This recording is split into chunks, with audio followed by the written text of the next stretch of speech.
I'm Kris Nuttycombe. The talk that I'm going to give today is about the zcash-devtool.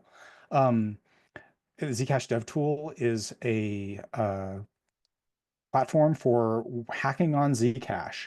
And my goal here is to show you just how easy it is to start working with the dev tool and a few things about what you can do with it. So to get started, this demo is going to be entirely live coding, and I'm going to start off by the way that a new user or a new developer using the dev tool would start off, which is just by cloning the Git repository and building it and running the help. So here we go.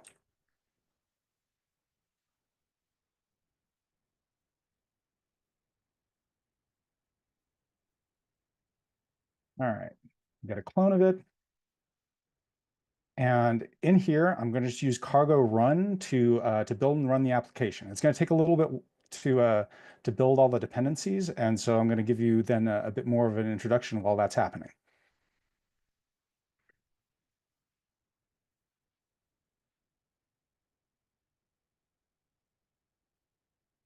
All right, so what is zcash-devtool? Zcash-devtool is a command line application, and it's intended to be sort of the Swiss Army knife for the Zcash ecosystem. Um, It contains in it tools for inspecting Zcash stuff, so Zcash addresses, Zcash transactions, um, PCZTs. It contains an embedded light client wallet that's built on the librustzcash stack, so using Zcash client backend and Zcash client SQLite. Um, and we use it as, in development continuously to test out and prototype our new tooling. It's very useful in that you can hook it up to local dependencies. So if you're working on something in Zcash client backend and you want to test a wallet that's using that new functionality, you just provide you just use a local patch directive to refer to that dependency, and then you can immediately test the functionality that you're working on. So the first thing that I'm going to walk through once we're done building here is we're just going to start by looking at the help documentation. And then we will go through some uses of Zcash inspect. And then we're going to start working with the wallet. And in that process, we'll find some deficiencies in the current wallet functionality that's implemented. And we're just going to fix those as we go along. So hopefully you'll get a sense of how to get in and make changes yourself. So I see right now a question, the different roles that zcash-devtool and zallet play for developers looking to build on Zcash. So zallet is intended to be a robust wallet connected to a full node that provides functionality that's, say, suitable for exchanges, and that recapitulates the existing Zcash-D wallet APIs, RPC APIs, so that integration is easy for those sorts of partners. Zcash-devtool is actually very different. Zcash-devtool is it is a stateless tool, so each command that you run has some effect, but then it's done. And that's really useful for, you don't have to like poke at a running system. You can sort of single step the operations of the wallet in order to really narrow down what you're testing. You don't have to worry about a system that's maintaining state and that is running all the time. You can just do a single thing. The other thing that's different between zcash-devtool and zallet is that zcash-devtool is really designed in this command-based fashion that makes it really easy to add new functionality. Whereas with zallet, since it's going to be a big running process, getting new functionality into that wallet may involve just more complexity. There's locking that has to be done and so forth. with the zcash-devtool stateless approach, you just write one command that does one thing, and you run it, and it does what it needs to do. Okay, so the first thing that we're going to use, that we're going to look at here is we just printed out the help, and we can see what commands are available to us. So the first one I want to demonstrate is just the inspect command. And the inspect command is kind of interesting because you can basically give to inspect anything Zcash, or at least that's the intent. So here I've given it a testnet unified address, and Zcash inspect gives me back some information about that testnet unified address. It gives me the network that it's on. It tells me what the various parts of it are, and if I were to um, look at just one of these parts,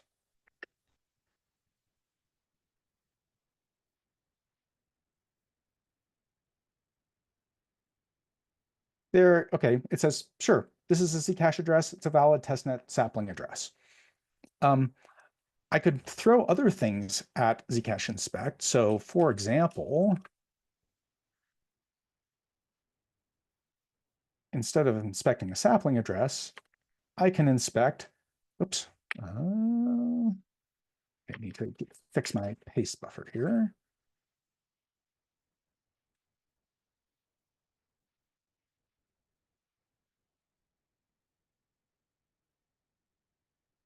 There's a full Zcash transaction, and it will go through and it will tell me some things about that transaction. It'll tell me that it has sapling spends and orchard actions in it.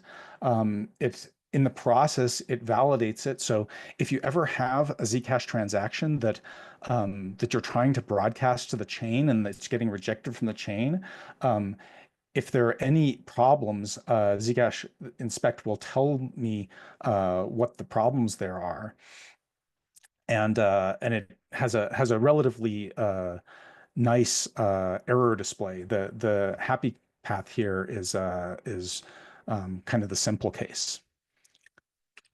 All right, so that's an overview of Zcash inspect. Just throw whatever you want at it. You can throw PCZT serialized data at it. You can throw, and if there are other types of content that you think that need inspection functionality, it's relatively straightforward to add new parsers to Zcash inspect. And the way that it works is we just try out parsing with each different kind of parser that we have. And when we find one that works, we then execute all of the logic to show what you've got. All right, so the next thing that we're going to do is we are going to set up a wallet. So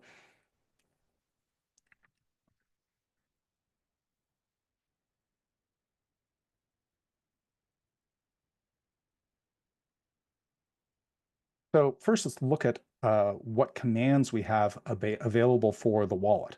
So there's a variety of things that we can, and the first thing we're going to do is just initialize a new wallet. To see how that works, we're just going to call wallet init and pass it the help flag. And now we see the different options that are available to us to actually set up our new wallet. So what I'm going to do is I'm going to set up a new wallet, give it a name. There's my ZconVI test. And I'm going to, oh, I need to give it a directory to work in.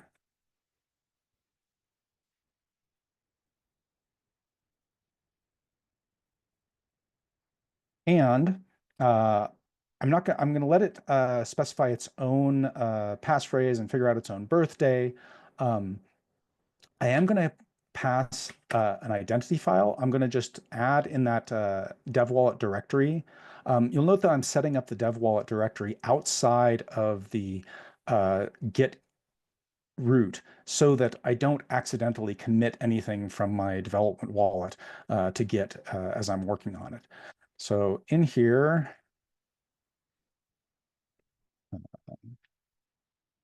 So I'm just going to call that key.txt. This is going to be the default for the network is testnet. So I can set that anyway. And then for the server that I'm going to connect to, I'm going to connect to zecrox. All right. So given that, it's going to set up a Tor connection so that it can pull the light client information over Tor.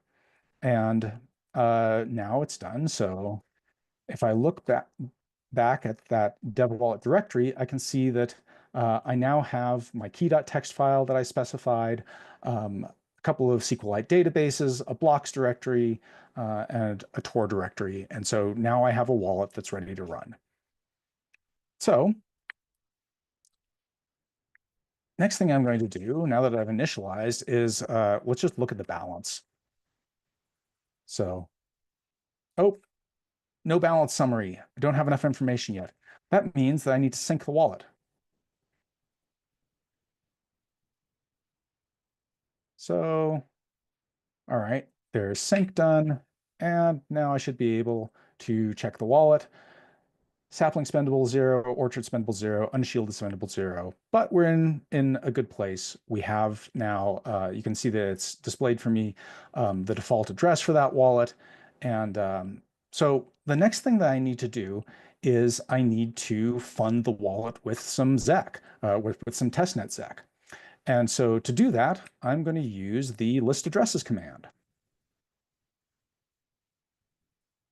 All right, so there's the default address for the wallet. And I'm a little bit annoyed. Um, I've got this default address here, and I could copy paste it to Signal and send it to myself to my phone, but I actually, I have a testnet wallet on my phone, a testnet Zashi, and I just want to be able to scan a QR code. So I'm going to just go in and hack that in. I'm going to go in and work on the list addresses command and add the ability to display a QR code containing that address. So let's go do it. So I go and I find the thing that says list addresses. And all right, here's where my address is being generated. Um, I'm pulling the default address from the accounts UIVK and then encoding it. I know that I'm going to need to reuse that encoding, so I'm going to just do this.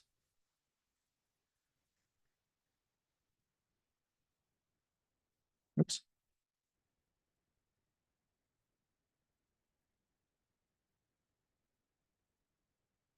And I want to render this as a QR code. Now, I happen to know that elsewhere in this project, we already have QR code rendering.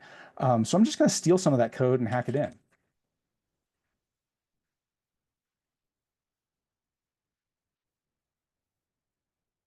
And I think this is all I need.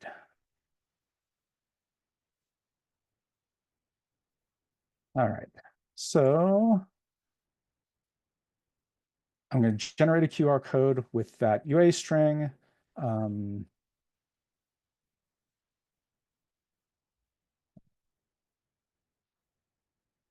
and I need to make a couple of imports here.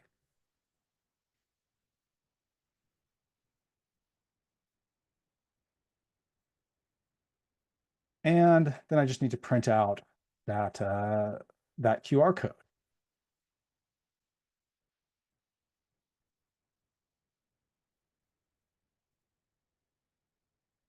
All right. That's basically the change. That's it. We've just added the ability to take that string that we encoded for our unified address and, using a standard Rust library, spit it out to the screen. So let's see if it works. So it's going to have to rebuild because I changed a few things here.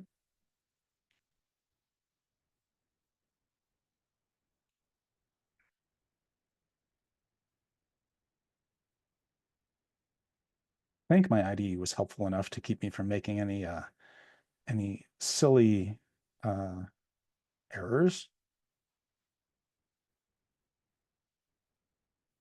The computer's a little bit loaded right now because it's also running Zoom and running a testnet node in the background so that I can make sure that there's sufficient mining power. Oh, but there's our QR code. So I'm going to scan that in my testnet Zashi, and I'm going to send that transaction, and then that will get mined in a few minutes, and we will come back and take a look at it in a bit. All right, so that's we're now to the point where we have a funded wallet. We can take a look. So in order to find that transaction, once it gets mined, we'll have to sync again. And we can try it right now, just in case. All right, well, there have been some blocks added. So if we have a balance, nope, hasn't arrived yet. So that's all right. We'll go off and do something else. All right. So the next thing that I wanted to do, so we've just gone in and we've edited an existing command to add some functionality so that it now displays this QR code so I can be lazy and use my Zashi wallet to fund my test address here. But a really common thing that I want to be able to do is to refer to a local dependency to do some development. So I have librustzcash checked out here, and I have it checked out on a branch. And that branch has some new functionality on it that I intend to use. The functionality that's on this branch that I'm really excited to test out is address rotation. So we've added more robust address rotation that takes transparent gap limits into account when generating addresses. And so I want to try that out in our zcash-devtool. So the first thing I need to do in order to do that is I'm going to need to add a patch directive to the cargo toml to point to my local development directory. So I'm going to do that here. And I have a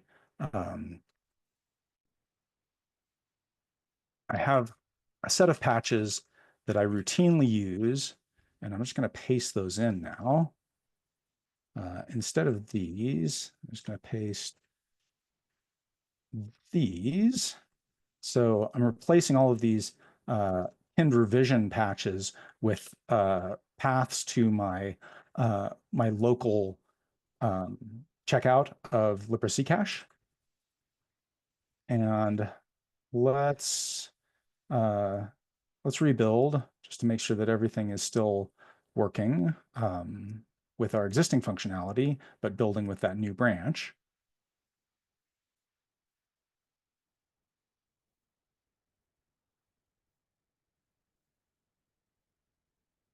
Okay, while this is happening, I see a question, can I connect zcash-devtool to a local Zebra node with LightWallet-D or Zino? Absolutely. In order to do that, you're going to need to hack on zcash-devtool a little bit. So we can go and look at that in just a moment here. Let's see. Let's just, while that's building in another pane, we can look at it here.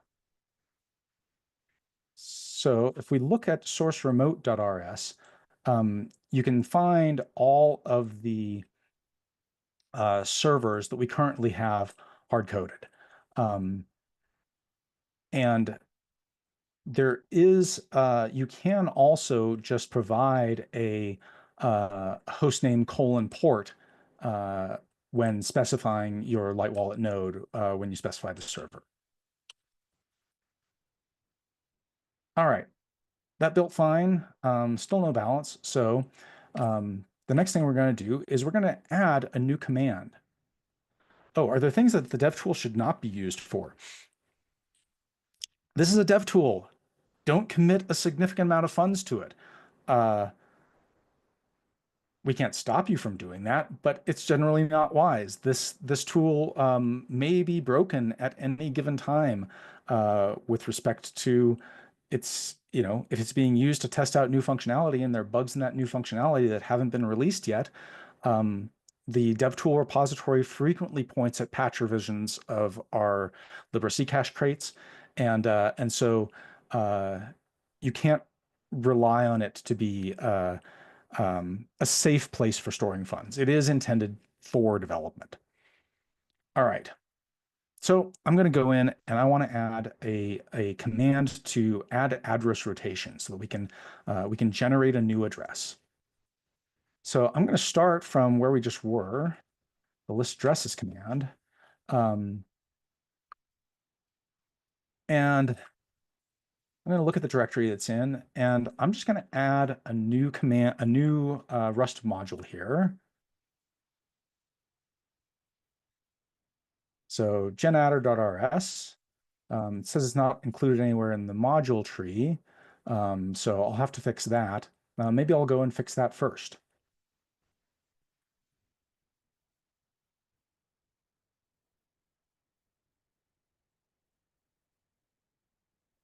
And I'm just going to put it here.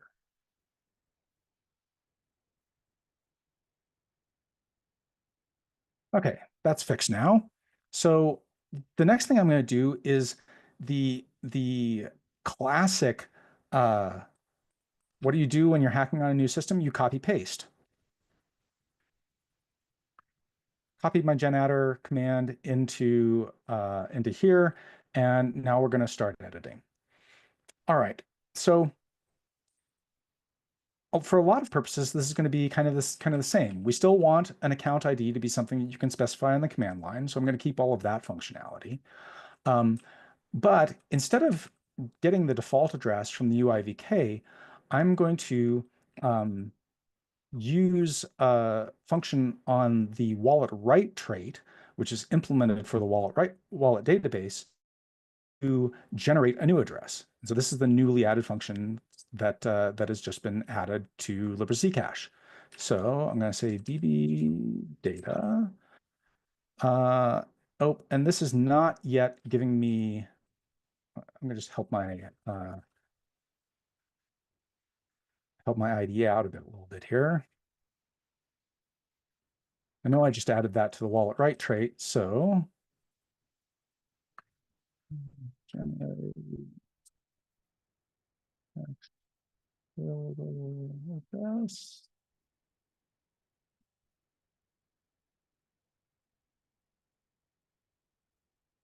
all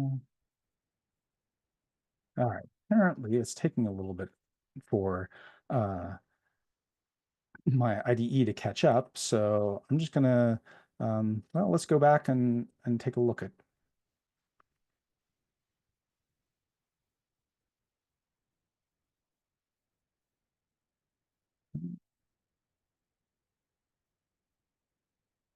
Oh, it's because I'd forgotten what I called it.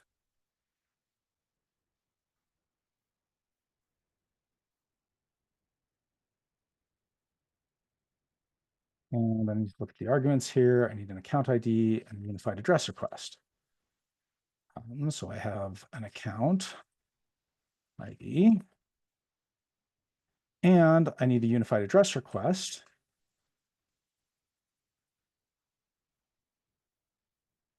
And I'm just going to ask for an address with all available keys. And this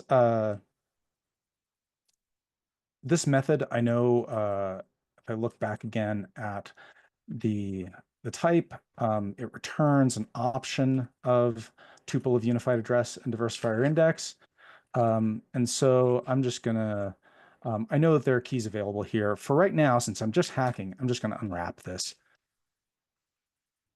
because I know that I just used a valid account ID. All right, so, and this is not default address, this is just the address. Everything else here, I think it's going to stay the same. So let's try and compile it.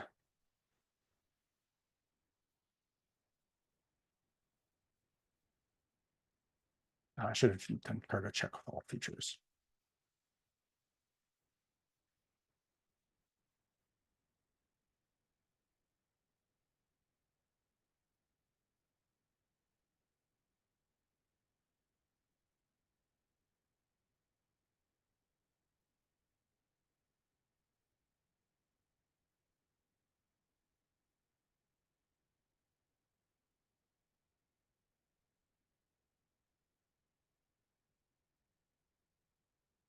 All right.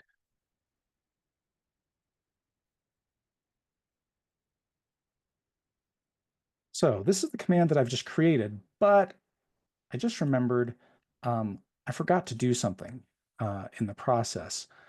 Um,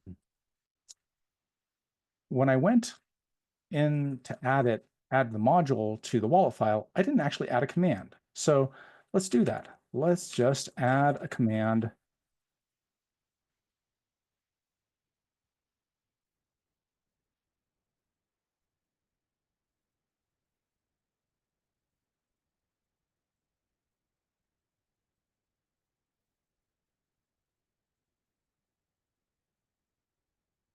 All right. And so now, once I've done that, okay, uh, get next available. Oh, there's a problem with my get next available address. And that's just because I didn't need this when I previously initialized my wallet database, but I need a clock because one of the things that uh, our new address generation functionality depends upon is for shielded only addresses, it will use timestamp based address generation um, to basically make it so that you don't have um, to do as careful of bookkeeping of diversifier indexes.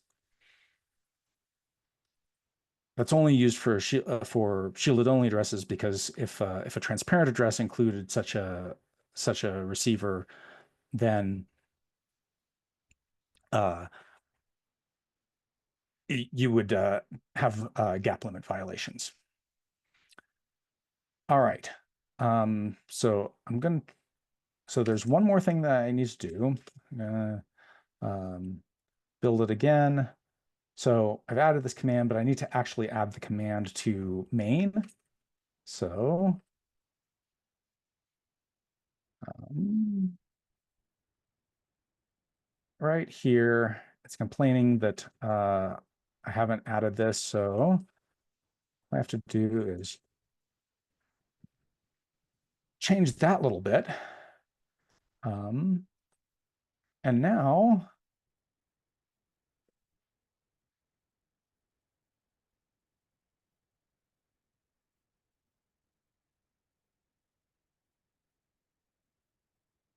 when we run this,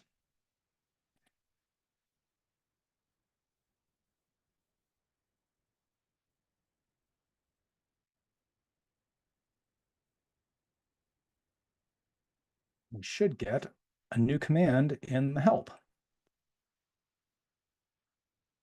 The CLI framework that this is built around is called CLAP, and as you can see, it's pretty seamless to create a new command line option or a new command line mode to allow you to build out new functionality. So there's a question in the chat right now. How is this tool designed in order to add new functionality like ZSAs, new memos, etc., been becoming in the next Zcash network upgrade? All right, so there's our generate address command. Let's try it out.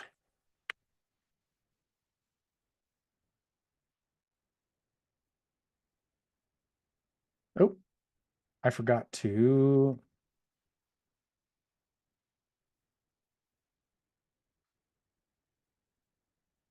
And there we go. And if I scroll up a little bit, you test one QLF. And now if I call it again,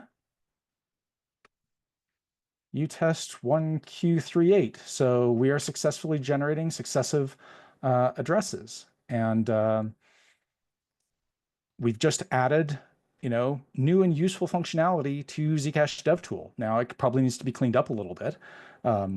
But that's the foundation, is that you can readily go in, add commands, access your local branches that you're building on. So the question in the chat is, how is this tool designed in order to add new functionality like ZSAs, new memos, etc., that may be coming in the next Zcash network upgrade?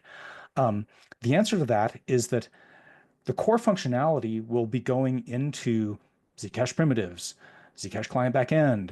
ZSAs will be going into the orchard crate. Each part of the stack, as you build it up, um, you'll be building it with unit tests and so forth.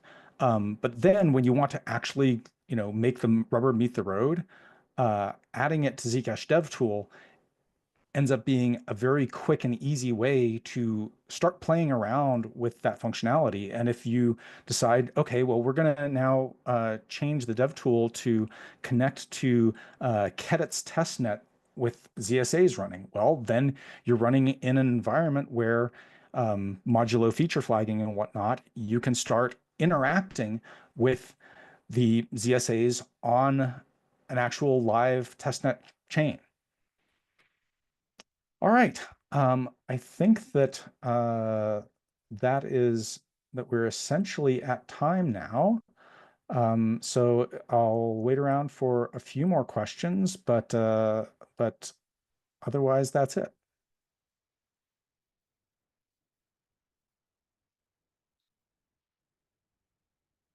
One of the things that I'll be posting uh, in the next, well, as soon as I get the PR merged, is this.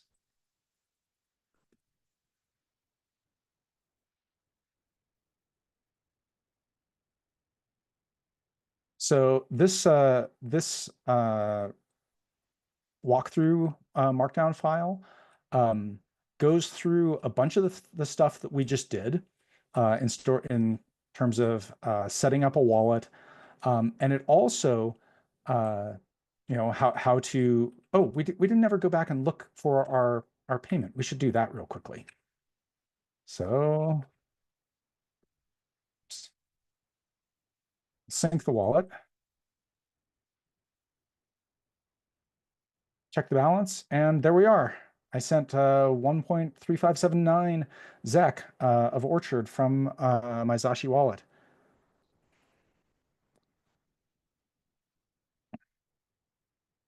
Okay. Is the intention to use the same or similar wallet functionality in DevTool and Zallet? If so, a common crate be created? One tool depends on the other, or how will that work? In general, the way that I see this working is that functionality will be prototyped in the dev tool, and if there's functionality that makes sense to pull out, then we will probably pull that up into Zcash client backend or Zcash client SQLite as appropriate. Um, we probably will not share too much code at like the CLI level because uh, they are intended for separate modalities of use.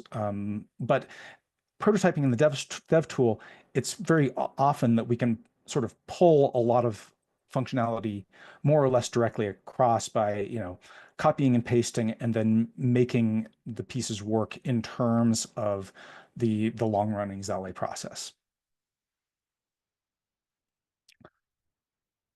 All right. So I was just walking through. The other thing that we could do here, but we're out of time, is that there's in the walkthrough, there's a whole section on demoing pieces of T support. So we can generate pieces of T using the dev tool, and we can use an import to a second dev tool wallet with of a wallet's UFVK, so we can kind of simulate the interaction between an online device that just has a viewing key and an offline device that has a spending key. And working in this fashion was extremely helpful when we were developing the Keystone functionality, but it would also be hopefully extremely valuable to folks who are wanting to, say, update ledger integration or something like that. Does the dev tool work with a regtest node? I haven't tried using it with a regtest node, but I don't see any reason why it wouldn't. Yeah, it would just be a matter of pointing it at localhost. And the one thing that you would probably need to do is modify the dev tool, and please PR your changes upstream to be able to, for example, take network upgrade activation heights from a configuration file. So that's one respect in which the dev tool is not currently set up to work with regtest.